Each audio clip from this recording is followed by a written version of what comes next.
quand je vois qu'apparemment des partisans d'Asselineau et de Philippot ne sont pas capables de passer des accords pour les européennes futures, parce que certains disent non, nous ça sera l'article 50 et d'autres disent nous ça sera la voie référendaire.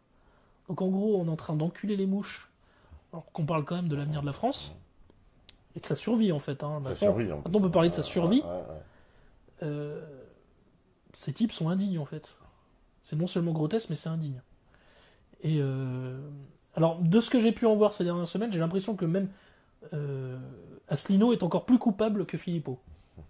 J'ai l'impression que Philippot serait prêt à tendre la main. Tendre la main, ouais, et que Asselineau lui demande je te tends la main quand t'auras déjà rampé. Ouais, quand tu auras déjà rampé. Ça, c'est pas possible, ça marche pas comme ça en accord. Hein. Ça ne marche pas comme ça.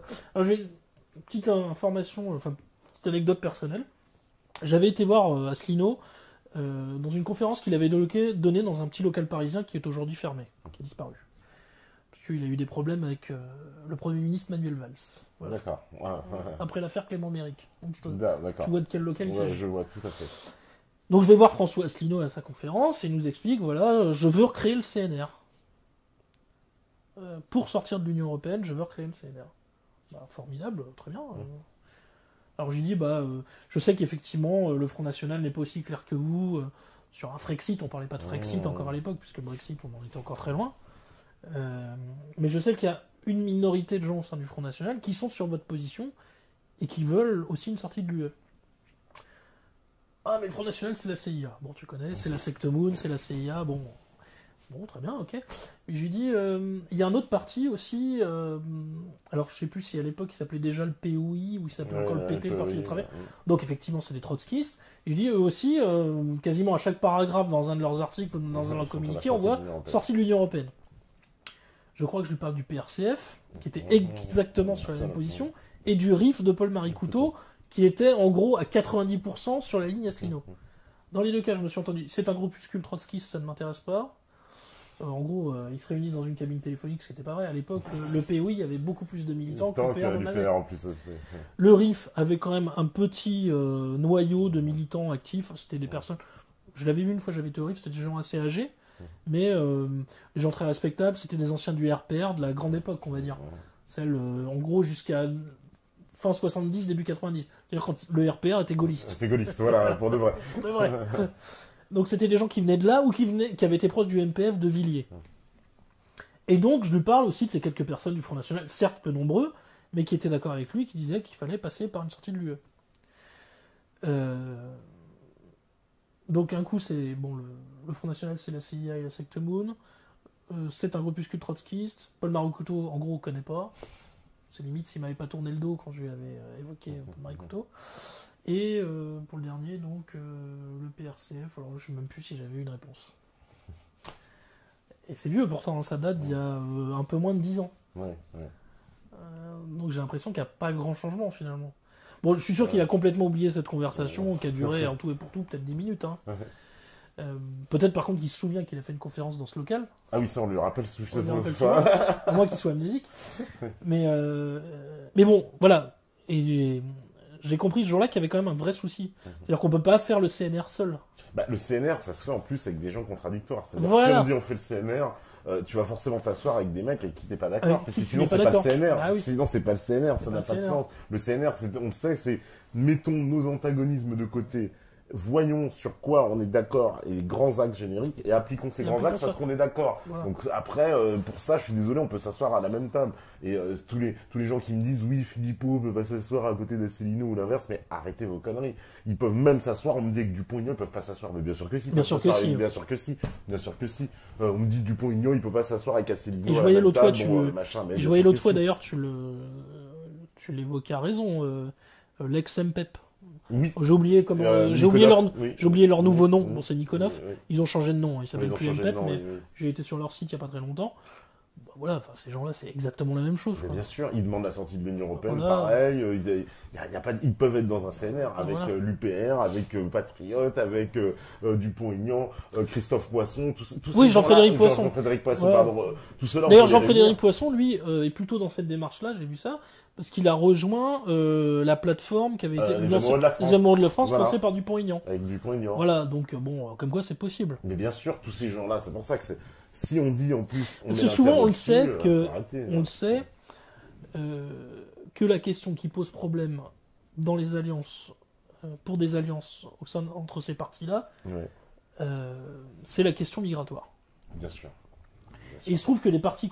raison pour lesquelles je ne voterai pas pour eux, ce que j'ai dit tout à l'heure. Même si, effectivement, sur toute la partie Union Européenne, je les approuve totalement. Mais bon, j'ai ce gros point, il y a cette grosse pierre d'achoppement, quoi, qui fait que, voilà, entre un qui n'en parle jamais, pour des raisons qui lui appartiennent, mais à mon avis, il ne veut pas se froisser avec une partie de son éditoire, l'autre qui considère que ça comme très secondaire, ça c'est Philippot. Donc voilà, leur discours est aseptisé, mais bon, justement, le fait qu'ils n'en parlent pas, ou qu'ils en parlent très peu, voire très mal, devrait leur permettre de s'entendre.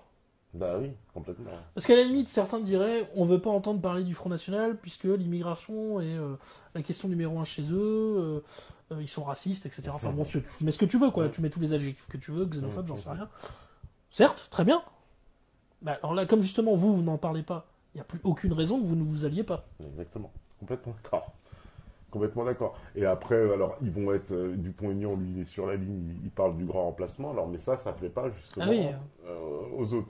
Mais si ça s'énerve... Alors, c'est ça qu'il faudra que tu m'expliques, d'ailleurs, parce que, comme toi, tu connais mieux l'UPR que moi, Asselineau est quelqu'un qui a été déniché et déterré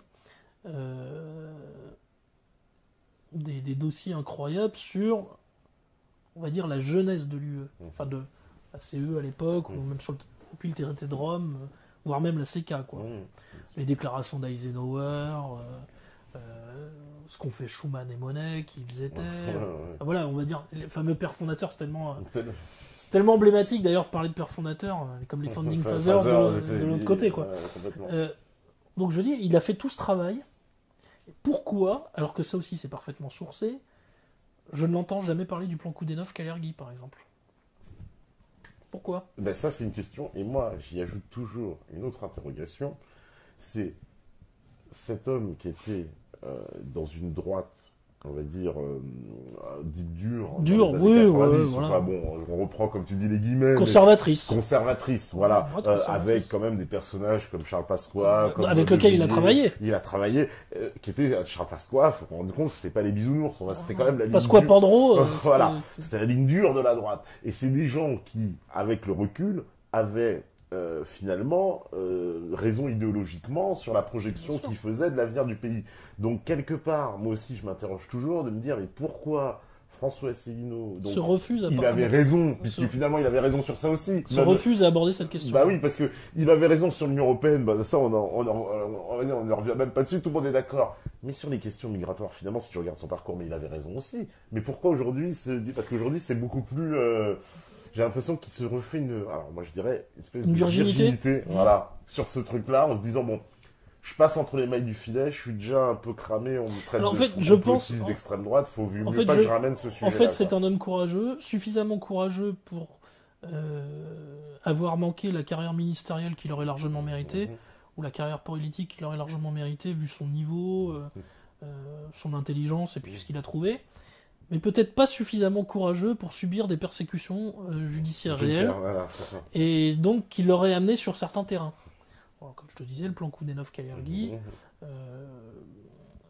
qui est quand même un projet, on va dire, d'afro-asiatisation du continent européen. C'était vraiment vu comme ça, et décrit tel quel. Je sais que par exemple, il dénonce l'expression de grand remplacement, il dit que c'est une expression complotiste, raciste au dernier degré, je crois. Il a réfuté, mais est-ce qu'il a déjà vu les papiers officiels de l'ONU parlant d'immigration de substitution sur le continent européen, et où je crois même que le mot remplacement est écrit noir sur blanc. Donc lui qui aime justement travailler sur ce qu'on pourrait appeler la conspiration ouverte, et les sources ouvertes, que ce soit le plan Koudenov-Kalergi, ou ce projet de l'ONU de substitution de la population européenne, ces documents-là existent. Pourquoi refuse-t-il d'en parler? Moi, c'est pour ça que j'y vois les seules raisons qu'on vient d'évoquer. C'est-à-dire suffisamment courageux pour perdre une carrière ministérielle qu'il aurait largement méritée, mais pas assez pour ne pas subir des foudres judiciaires, voire une mort sociale, voire la mise en quarantaine, quoi, tout simplement. Tout simplement, à mon avis. Parce que s'il allait en plus sur ces sujets-là, effectivement, ça rajouterait voilà. du soufre au personnage. Alors, du coup, finalement, une des seules personnes qui se permet d'aller sur tous les sujets comme ça, c'est Pierre Hillard. Ouais. Pierre, il a décidé de tout prendre. Il s'est pas dit, je fais un tri. Bon, voilà, je découvre certaines choses. Mais on peut ne pas toujours être d'accord avec les conclusions que tire Pierre. Ouais, certains lui reprochent des fois sa vision d'aller un peu trop vite, eschatologique. Eschatologique, on va dire. Ça, on me l'a dit souvent, oui, mais c'est très catholique. Alors moi, ça m'intéresse beaucoup, évidemment. Je suis catholique, donc ça m'intéresse énormément. Mais en tout cas, ce qui est sûr, c'est que Pierre travaille sur des sources ouvertes et il ne s'interdit aucun sujet. Et je pense qu'aujourd'hui, on ne doit s'en interdire aucun, mais surtout pas. Surtout pas, la situation est trop grave pour décider de mettre sous le tapis tel ou tel sujet parce que c'est susceptible de nous froisser avec un tel ou un tel, y compris au sein de notre organisation, de notre mouvement. Non, on ne peut pas réfléchir comme ça, on n'a plus le droit. Parce qu'en plus, ce qui est saisissant... Il ne s'agit pas de ne pas être tactique, il s'agit juste de faire preuve d'une probité intellectuelle à toute épreuve. Parce qu'en plus, les gens qui font bloc aujourd'hui sur ces idées de remplacement, on a des camps contradictoires, parce qu'il y a ceux comme Asselineau qui vont te dire le grand remplacement n'existe pas, et puis ceux qui vont l'admettre, mais dire que c'est une bonne chose.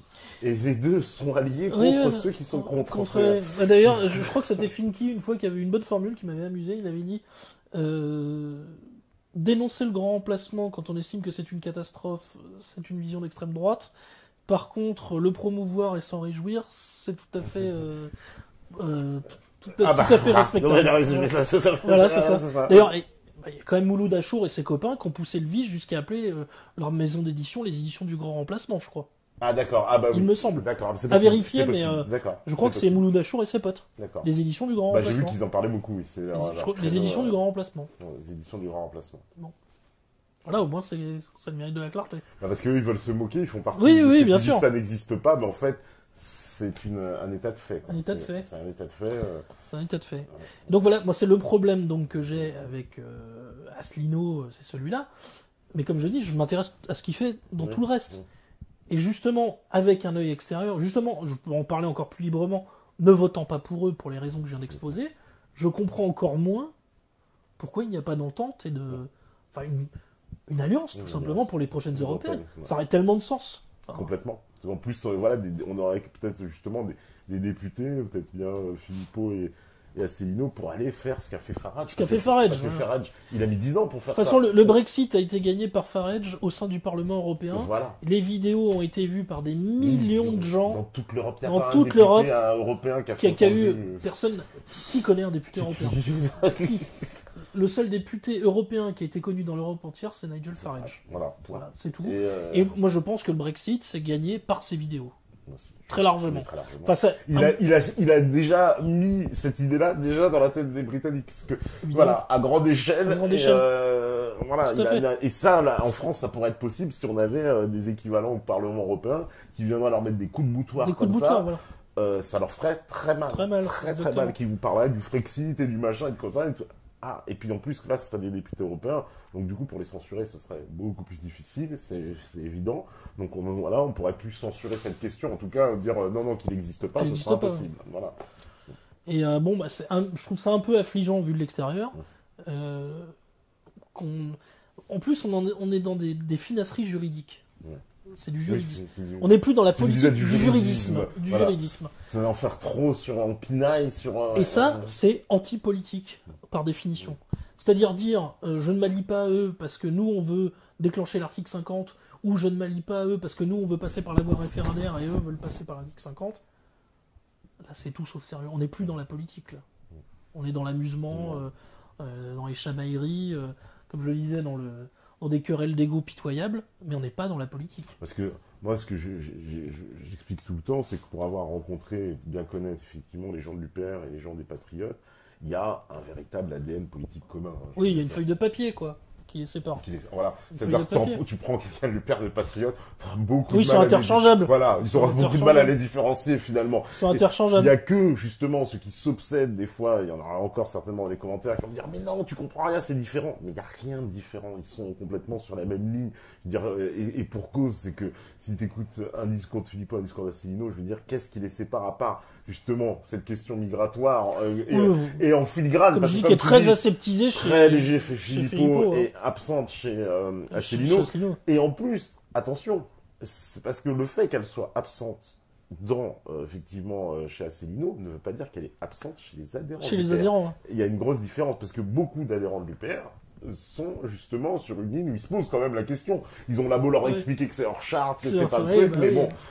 Ils prennent le métro comme tout le monde. Voilà, c'est ça. Ils prennent le bus, ils prennent le métro. Donc ces gens-là, leurs enfants vont à l'école primaire ou au collège. Comme tout le monde. Et donc, ils habitent en Île-de-France pour certains, dans les grandes agglomérations françaises, et ils voient. Et ils constatent. Donc ça va être difficile de leur dire, ça n'existe pas. Comme dit notre ami Adrien, le grand remplacement, c'est pas un complot, c'est le métro, quoi. c'est ça, c'est aussi simple que ça. C'est en fait tout simplement c'est la fameuse phrase de Peggy que j'aime bien. Il faut dire ce que l'on voit, mais surtout, il faut voir ce que l'on voit. Et j'ai l'impression qu'il y a certaines personnes aujourd'hui qui refusent de voir ce qu'ils voient. Ouais. Et bon, visiblement, chez les militants de l'UPR, tu me dis, certains voient bien ce qu'ils voient. Bien sûr, voilà, certains voient bien ce qu'ils voient, ils peuvent pas se disculper d'ailleurs. Voilà. J'ai même vu que, de toute façon, Asselineau, sur ces questions-là, il expliquait dans une vidéo qu'il voulait que sous la pression, en tout cas sous l'influence des questions internes, il évoluait sur cette question, il était obligé de se positionner clairement. Donc ce qui veut bien dire que même à l'intérieur du parti, parce qu'ils ne vivent pas hors de la France. Non, pas du tout. Ils sont complètement inquiets sur cette question, comme le reste des Français. Et que même à l'UPR, où si on dit non, on n'en parlera pas, ils vont être obligés d'en parler parce qu'ils ne pourront pas y échapper comme tous les autres. C'est impossible d'y échapper. Voilà. C'est impossible. Parce qu'après, ça devient presque hypocrite, schizophrène, si je refuse en disant non, je refuse d'en parler. Surtout en mettant à raison, en pointant du doigt à raison Schengen. En plus. Bon, faut être cohérent. Ouais. Schengen, c'est quelque chose. C'est la libre circulation des personnes. Enfin, il est bien, etc. Enfin, bon, c'est un des dogmes libre-échangistes. Ouais. Donc si tu condamnes le libre-échangisme, tu condamnes l'immigration. Voilà.